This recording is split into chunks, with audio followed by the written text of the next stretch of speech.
Piers Morgan has been doing a lot online today on Twitter, and I'm just like, yes, everybody wants to know why you decided to name Kate Middleton when I did not see that in the Dutch translation that we read in my first video. It said Charles. So it was really surprising when he said Charles and Kate Middleton. We did hear whispers that there was a second person mentioned, but nobody had said Kate until dang on Piers put it on news for the public to freaking see. Now I feel like he's a little bit running scared because people are like, Piers, what the fuck? Well, what the fuck? I mean, like, I just don't understand the strategy there. And he's like, oh, I said it because the British public deserves to know what's being written about the British royal family. Okay, that's true, but if that's the case, you're literally, I feel like it's just weird. You're going against the royal family in which you say that you have so much loyalty to or have shown so much loyalty to. I'm not understanding why he named Kate Middleton. It's very confusing. It's very confusing. So now he's on Twitter all up and down, and we'll get into it. So now he has people speculating on why he named the two people when previously it was taken out of the US version. The Dutch version showed Charles from the translation that I read yesterday. I know that they said that there was another person mentioned, but that person had not been ousted yet until Piers Morgan said it out of his mouth himself on his show because he wanted to be uncensored. So he does this, and it's like, okay, so did this come instructed from the firm, the British royal family, where they were like, okay, just say that it was Kate? Maybe they have some plan in the background. Maybe it's like a major kind of FU to Meghan and Harry, namely Meghan.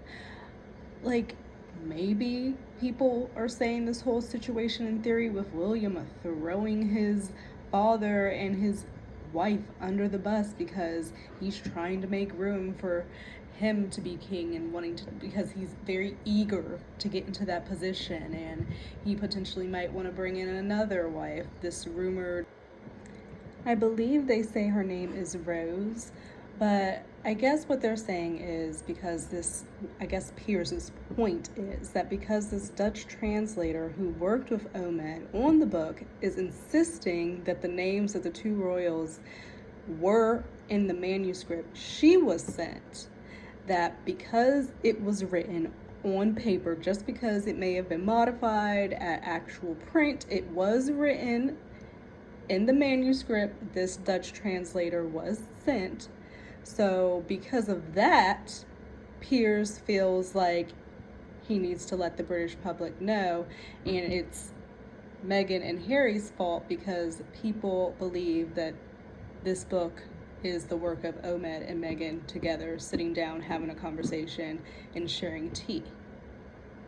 So I get that. I definitely get that, but I'm not, if Kate wasn't named, like if we didn't know that, yes, it was a speculation, but Piers getting up on public, national, international television naming Kate Middleton the Princess of Wales was just extremely perplexing to me.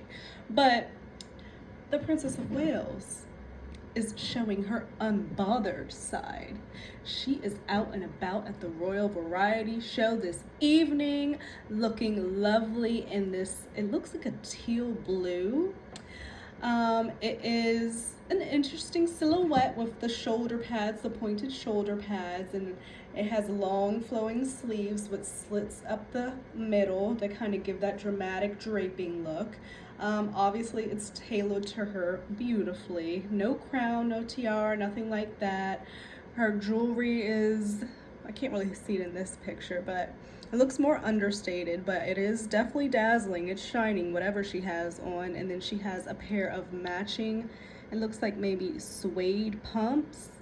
It matches the same color as her dress, and like a little clutch and a bracelet. So she looks good. Her hair, fresh blowout. Her makeup is looking lovely. So, I mean, this is a bold moment. I think that given everything that's transpired and how her name has been out here over the past couple of days, for her not to shy away and not to hide, I think that that is bold. And I love it. I actually love it. And then to come out looking phenomenal, I applaud it. I definitely applaud it because there are a million effing eyes on her. A million. So the pressure is definitely on. But she looks good. And then I've been hearing like people saying, oh, the Sussexes have not made a statement given now that Kate Middleton's name has been ousted as one of the people questioning Archie's skin color. And I'm like, what statement are they going to make? Everything has been said. They said it on Oprah. They said stuff in Spare. They said stuff in a Netflix documentary. Y'all keep saying y'all don't want to hear from them. They talk too much. But then you're saying you want them to make a statement. A statement on what? Exactly. Say what? I mean, like, I don't get it. Oh, the Princess of Wales is not racist. Thank you. Like, how would that help anything? It would just fuel the fire. It would be a fucking mess. So the best thing for them to do is to say nothing. And I feel like if they were to say something, it would lead more into the claims that they were involved in this book and that they feel some type of responsibility and connection to it. If you say nothing, you're distancing yourself. You still have that room to be like, look, and this was written by Omed, ain't got shit to do with me. Although people think that they literally were having a key and sat down over whatever, some wine, over many, many nights and wrote this manuscript together. I don't know. With the whole atmosphere of how the car was when they were pulling up to the walkabout for the Queen's funeral, or when the Queen passed, the fact that it was silent, where would that information come from? It would only have to come from Meghan, Harry, or somebody with whom Meghan or Harry shared those details with. So still somebody within the camp. So I can see where that's coming from. I'm not fucking blind at all. But I do feel like both parties are not fucking innocent. They're just not. The royal family, the firm, comps, whatever, they're not fucking innocent. And Meghan and Harry are not innocent either. They all have been rolling in the dirt, in my opinion. So as I was saying, Piers is on his social and he's absolutely loving this attention. Oh my goodness. So here he goes, of course, promoting his show, Piers Morgan Uncensored. He's saying massive show tonight, and I suspect things will get very fiery. I'm like, okay, Piers, what's happening? You gonna have a special guest on? Because I see that he also added Omed, talking about some, come on my show. I'll be watching to see if that takes place. He also retweeted the Australian saying Buckingham Palace is considering the next move after British TV host Piers Morgan named two royals who allegedly raised concerns about the skin color of Prince Harry's son. My apologies, got a call, but apparently a royal source has said this. He proceeds, going on. About an hour ago, he says, as the rest of the British media still won't name the two alleged royal racists who aren't racist, he put in parentheses, I'll debate why I named them. How outrageous is it that they've been smeared, and why at Scobie is lying through his back teeth. Tune in to Piers Uncensored at 8 p.m. tonight. So, Piers naming Kate did not do any favors at all. That's all I'm saying. Some more promotion. He even let the paparazzi know that it's cold as hell outside, they're sitting out front of his house apparently, and he's like, It is cold. I'm not leaving the house till 6, and I'll take a picture with you then. Go get warm. I do think that that was nice though, because it is frigid. But yeah, Piers is fucking loving this. I don't know what his strategy is with doing what he did, naming Kate, but let's get back into these tidbits. Like, I know he's claiming it's Meghan and Harry's fault because he thinks that Meghan sat with Omed on this book and that's what was turned into the Dutch translator. But we wouldn't have known all of that. You know what I mean? And I do think, though, it was intentional to leave Charles's name in from the translation that I read, but Kate's name was not in it. And Piers named her. That's just, I can't get over that. It's just weird to me. Like, why? Okay, so when we last spoke, we were talking about how Kate was too terrified to do anything but grinning photo ops. This article proceeds that Omed in Endgame, and this truly is Endgame. Like, it's Endgame. It's a wrap. Like, it's finito. We're not going back. It will never be rectified. It's just... And typically you wouldn't say never, but I think that I feel comfortable at this point saying never. It proceeds saying Charles is a pampered royal who has his shoelaces ironed for him. Of course he has his shoelaces ironed for him, and his boxer briefs, and his socks, and his ties, and his handkerchiefs. You know, he's a king. Like, that in itself, I expect nothing less, you know, something like this of a royal.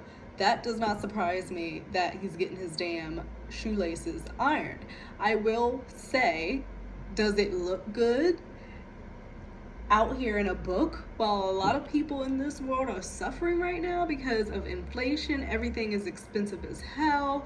People are really struggling. So do people really want to hear about a family who is being funded by the people getting their shoelaces ironed?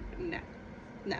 So it's not a good look, you know, to put him on Front Street like that about his shoelaces, but I expect nothing less at all. Like, I'm not surprised about that at all. What else? Prince Michael of Kent. Who the hell is that? Princess Michael of Kent. I don't know who that is. Not Prince Michael. Princess Michael of Kent blasted Meghan for making it all about race because that's all everyone does these days. Oh gosh, I have heard that statement, like that exact statement out of people's mouths before. I've seen it online, so like it is not hard for me to believe that that is something that was said. Now, Princess Michael of Kent, I don't think I know who that is. Let me type this in. Hold on. Shit, I could copy and paste it. Google. What would we do without Google? Oh my gosh. I remember back in the day, like, we had to go to an actual library and go to, like, to an encyclopedia to research our projects and shit like that. Wild times. Oh my god. Oh wow. That was a jump scare a little bit. Ooh. Okay, she's a member, so I guess she's like a senior working royal. She's Princess Michael of Kent, member of British royal family who is German, Austrian, and Czech. How is she related to the Queen? At the time of his birth, Prince Michael was seventh in line to the throne through his father. Prince Michael was the first cousin of Princess Elizabeth, later Queen Elizabeth II. Through his mother, he was also a first cousin of Prince Philip, Duke of Edinburgh. Okay. Why is she called Princess Michael of Kent? Since her marriage to Prince Michael, Marie Christine has been styled as Her Royal Highness Princess Michael of Kent, as Prince Michael was the only male line grandson of King George V. Not granted a royal peerage on marriage. Okay. That's kind of a badass name, though. Princess Michael of Kent. Okay, girl. But I've definitely have heard that sentiment, people feeling frustrated that everything is about race. Um, and I feel like in my life, race is brought in when it's appropriate. I haven't felt like it's been brought up frivolously for no reason. I just haven't experienced that myself. I feel like when you're uncomfortable talking about certain situations, maybe then you feel like, ah, it's all about everything. It's always about race. It's always about race because you just don't, it makes you uncomfortable and you don't want to talk about it. And I really don't see that when Megan was in the family, when she was in the family, I just don't see where she really made it about race. But let me read this a little bit further. Mr. Scobie claims Princess Michael of Kent said the Duchess of Sussex had made it all about race because that's all everyone does these days. Harry and Meghan's cheerleader-in-chief said, seemingly quoting the royal, "Well, we could already guess what someone like her would be like. I saw it coming from miles away." Oh, who heard her said that? Who heard her say that? I could already tell, I could already guess what someone like her would be like. I saw it coming from... Girl, what does that even mean?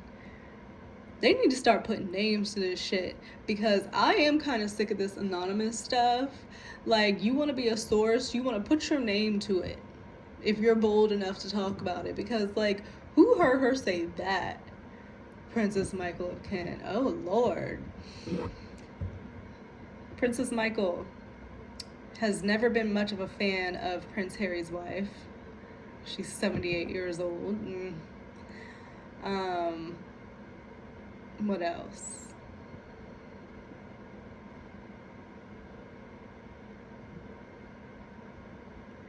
Meanwhile, Princess Michael of Kent came under fire when she wore the controversial... That's her who wore the brooch? Oh, no. That's her. Oh, yeah, I can see her saying that shit. I didn't know they were one and the same who wore the Blackamoor brooch. Oh, yeah. Some commenters claim the piece was racist. Princess Michael publicly apologized at the time, and the palace released a statement saying she is very sorry and distressed that she calls the family. She was not distressed. She was pissed the fuck off that she had to say anything. She thought that brooch was perfectly fine. That's why she wore it. And she wore it with intention. And that's how I feel. Done. Okay, I do think that Montecito, Meghan and Harry may have had something to do with this book. Because there are things that you just wouldn't know if you weren't there, right? Or if you weren't told by someone else who was told directly by either Harry or Meghan. So I do think that this was an effort together. They worked together, a collaborative effort at this point. However, people calling it all lies and hogwash and just falsified bullshit, I don't think it's that. Isn't an expose? Are they telling people's dirty laundry and making the royal family look bad and telling things that they went through and things that they experienced? Yeah, they are. But I think that possibly they just want to get their side of things cleared up. And if the royal family felt that this information was indeed very false and lies and defamation and slander, then why would you not make a statement, even maybe sue? Because they're making y'all look a type of way out in the public. So if it's false, why not do something about it? This dignified silence is what they're calling it. I don't get that. I don't get that at all.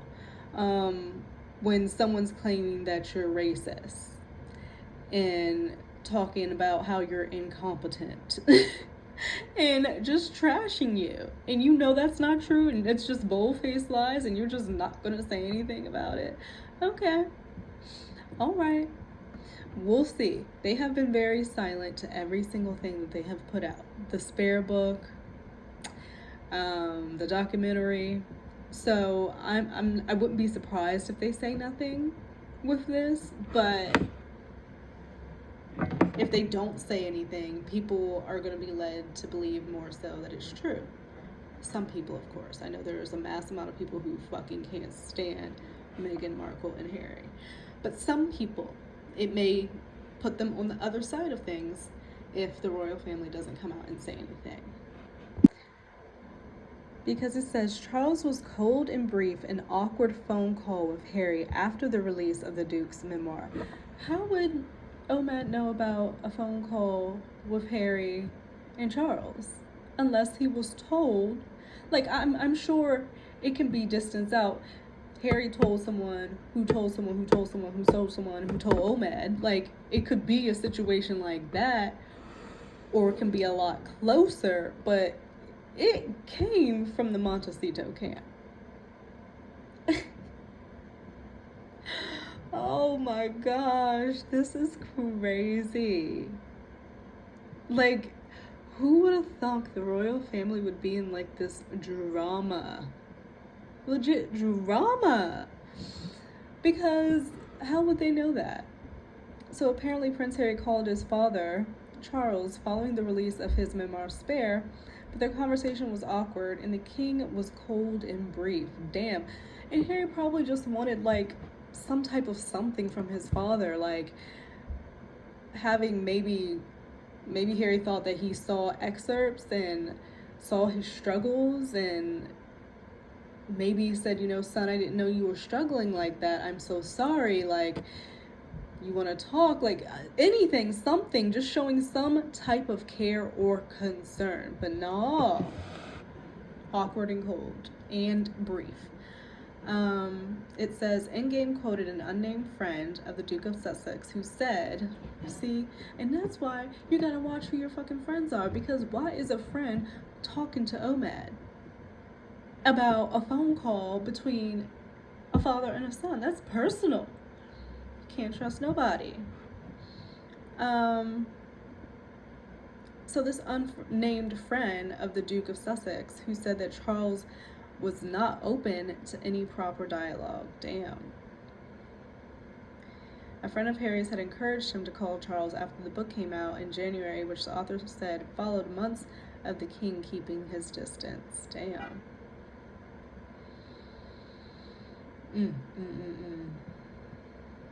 Despite the many opportunities to discuss his grievances ahead of the publication of the book, Charles instead chose to keep his distance for months. Harry and his father swapped a few words over Christmas 2022, but it wasn't until after January 10th, 2023, release of the memoir, that they had their first proper conversation. The Duke apparently reached out to Charles by phone to try to discuss some unresolved issues between them. It was an awkward conversation, but he knew if he didn't make those first steps, there may never be any progress.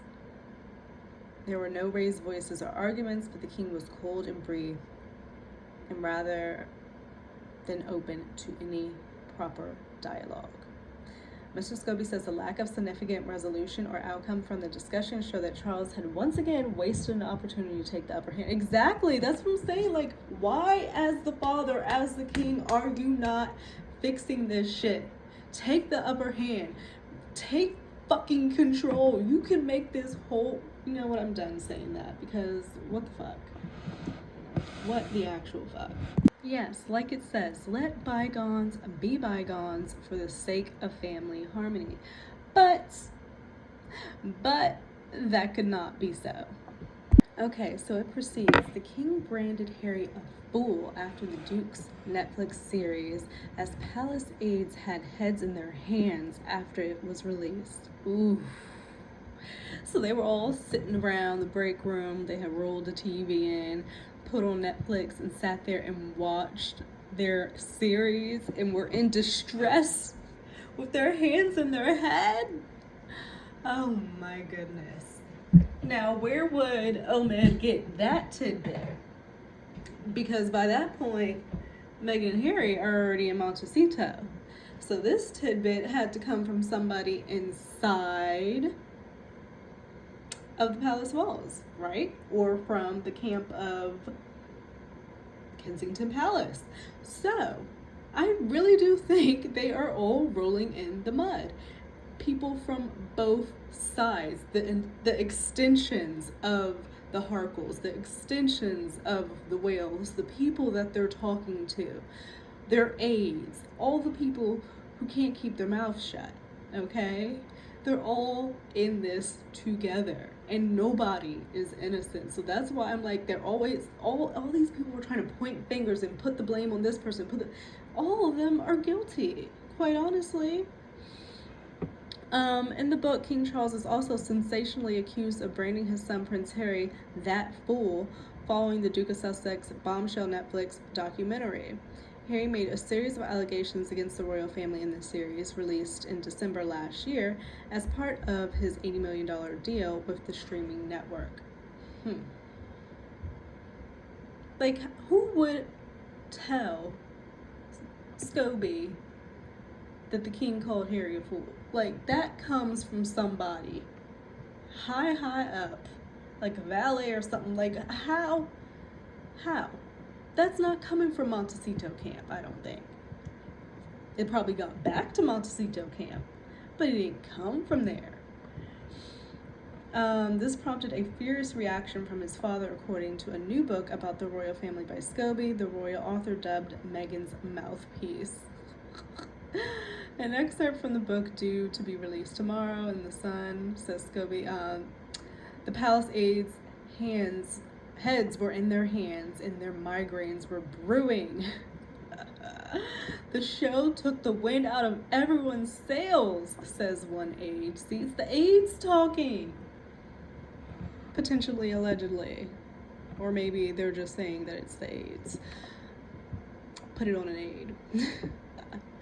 He went from not wanting anyone to talk about his son to openly criticizing that fool. So openly criticizing. So he was just walking around like, yeah, that fool. Did you see that fool put out that series? That fool. What? Oh my God, this is bad. So it says, in the hit Netflix series, Harry made dramatic claims Kensington Palace lied to protect his brother when it issued a statement denying a story William had bullied him out of the royal family.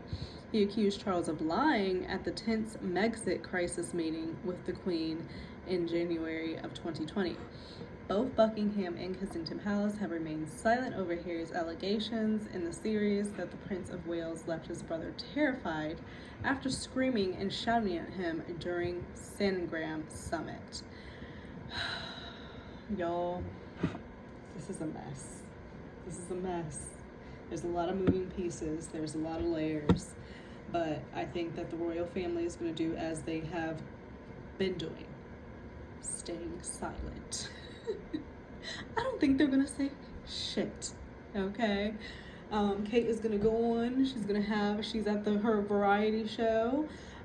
She probably has her little Christmas engagements and stuff that she'll do and go into the new year. And that's going to be that. They're not going to say anything. I could be wrong, and I'll admit when I'm wrong, but I have a feeling they're not going to say shit.